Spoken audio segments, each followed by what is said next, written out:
धीरूभाई अंबानी सफलता की कहानी। बड़ा सोचो, जल्दी सोचो और आगे की सोचो, क्योंकि विचारों पर किसी का भी एक अधिकार नहीं है।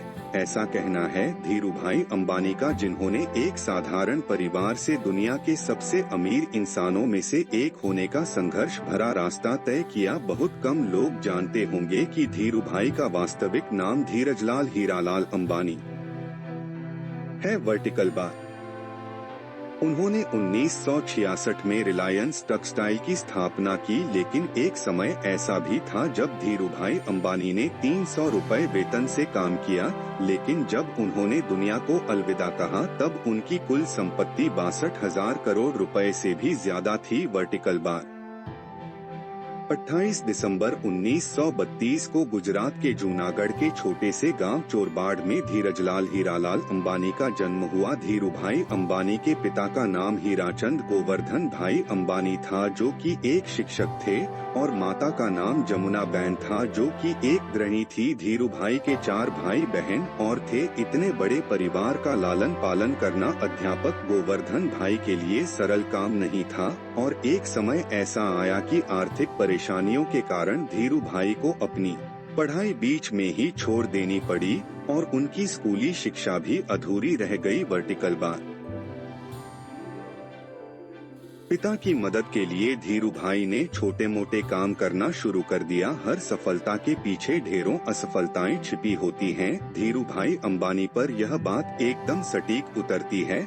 पढ़ाई छोड़ने के बाद सबसे पहले धीरूभाई ने फल और नाश्ता बेचने का काम शुरू किया, लेकिन कुछ खास फायदा नहीं हुआ। उन्होंने दिमाग लगाया और गांव के नजदीक स्थित धार्मिक पर्यटन स्थल गिरनार में पकौड़े बेचने का काम शुरू कर दिया। यह काम पूरी तरह से वहां आने वाले टूरिस्ट पर निर्भर करता था, जो साल के कुछ समय तो अच्छा चलता था, लेकिन बाकी समय कोई खास नहीं चलता था। Vertical bar. धीरूभाई ने इस काम को भी कुछ समय बाद बंद कर दिया। बिजनेस में मिली 2 असफलताओं के बाद धीरूभाई अंबानी के पिता ने उन्हें नौकरी करने की सलाह दी, जिसे धीरूभाई अंबानी ने मान लिया। Vertical bar.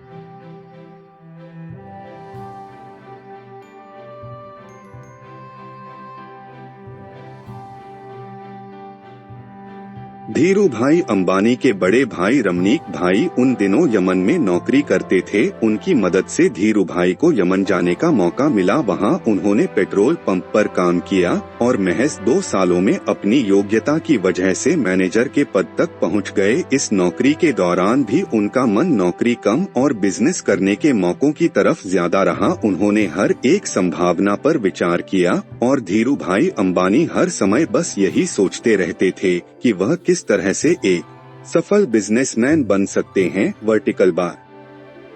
2 छोटी घटनाएं बिजनेस के प्रति उनके जुनून को बयां करती हैं। यह दोनों घटनाएं उस समय की है जब धीरूभाई अंबानी स्मॉल कंपनी में नौकरी करते थे। वहां काम करने वाले कर्मचारियों को चाय महज 25 पैसे में मिलती थी, लेकिन धीरूभाई पास के ही एक बड़े होटल में चाय पीने जाते थे, जहां चाय के लिए 1 रुपए चुकाना पड़ता था। धीरूभाई से जब पूछा गया कि वह सस्ते की वजह महंगी चाय क्यों पीते हैं, तो उन्होंने बताया कि उस बड़े होटल में बड़े बड़े व्यापारी आते हैं और बिजनेस के बारे में बातें करते हैं। मैं उन्हें ही सुनने जाता हूँ ताकि व्यापार की बारीकियों को समझ सकूं। धीरूभाई ने अपने तरीके से ही बिजनेस मैनेजमेंट की शिक्षा ली। यह पहली घटना है जो बिजनेस के प्रति धीरूभाई अंबानी के जुनून को दर्शाती है। Vertical bar.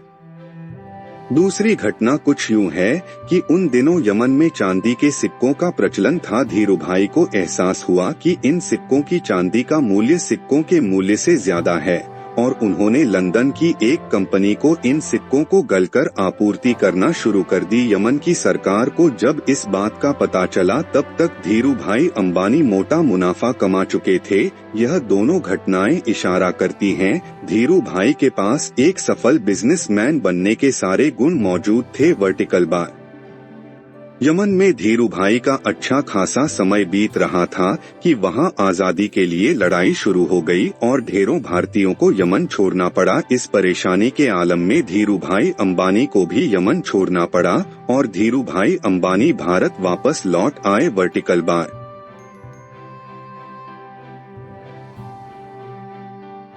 भारत लौटने के बाद धीरूभाई अंबानी ने कोई दूसरी नौकरी करने की जगह बिजनेस करने का सोचा। धीरूभाई अंबानी बाजार के बारे में बखूबी जानने लगे थे और उन्हें समझ में आ गया था कि भारत में पॉलिस्टर की मांग सबसे ज्यादा है और विदेशों में भारतीय मसालों की, जिसके बाद बिजनेस का आइडिया उन्हें यहीं से आया। लेकिन बिजनेस शुरू करने के लिए धीरूभाई अंबानी को पैसों की जरूरत थी। धीरूभाई के पास निवेश करने के लिए बड़ी रकम नहीं थी वर्टिकल बार, इसलिए उन्होंने अपने मामा त्रियंबक लाल दमनीक के साथ मसालों और शक्कर के व्यापार की शुरुआत की और यहीं से रिलायंस कमर्शियल कोऑपरेशन की नींव पड़ी, जिसने भारत के मसाले विदेशों में और विदेश का पॉलिस्टर भारत में बेचने की शुरुआत की। इसके बाद रिलायंस ने सूत के कारोबार में प्रवेश किया और यहाँ भी सफलता ने धीरूभाई अंबानी के कदम चूमे और जल्द ही वे बॉम्बे सूत व्यापारी संघ के कर्ताधर्ता बन गए।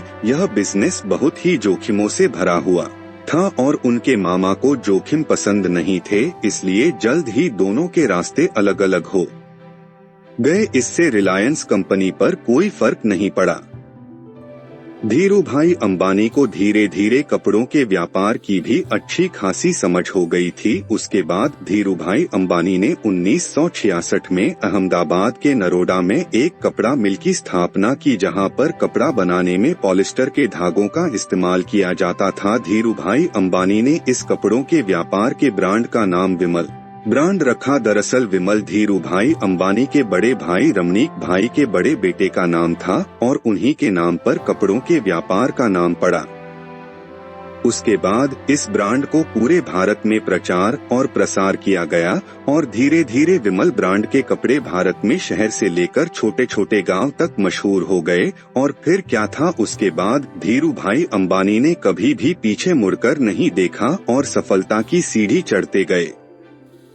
रिलायंस इंडस्ट्री अच्छी खासी चल रही थी और इसी बीच धीरूभाई अंबानी की शादी कोकिलाबेन से हुई, जिनसे उन्हें 2 बेटे मुकेश और अनिल और 2 बेटियां दीप्ति और नैना हुई।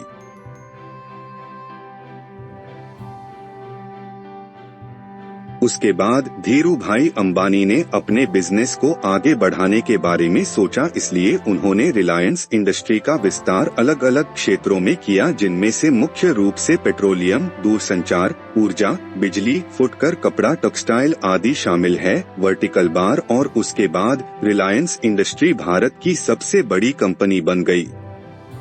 दोस्तों, इस बात में कोई भी शक नहीं है कि धीरूभाई अंबानी ने इस मुकाम पर पहुंचने के लिए बहुत ही मेहनत की, लेकिन इसी बीच उन्होंने कई सारी आलोचनाओं को भी झेला। धीरूभाई अंबानी पर सरकार की नीतियों को बदलने के भी आरोप लगे, यहाँ तक कि यह भी कहा गया कि धीरूभाई अंबानी ने अपने कंपटीटर को भी सरकारी नीतियों के सहारे मात दी। लेकिन लोग क्या कहते हैं, धीरूभाई को इस बात से कोई भी फर्क नहीं पड़ा और वे लगातार सफलता हासिल करते गए।